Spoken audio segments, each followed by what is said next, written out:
ହଉଛି ଯାତ୍ରା ଏଇ ଆମ ଯୋଉ ବଡ ଭାଇ ଆମର ଆଜି ନଦୀ କୂଳରେ ଏକ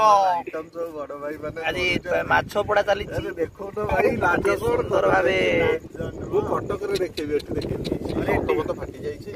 ଏଠି ଭାଇଙ୍କର ଡ୍ରେସିଂ ଦେଖ ଜବରଦସ୍ତ ନଈ ଆମର ନଈ ଗଳ ଦେଖା ଫାଟିଗଲା କି ଆମେ ଜାଣିପାରୁନୁ ଭାଇ ଅପରେସନ କରୁଛନ୍ତି ଖଇଙ୍ଗା ମାଛ ଆମେ ତ ପାରିଲନି ଆମେ ତ ପାରିଲନି ଜମା ହେଇଛି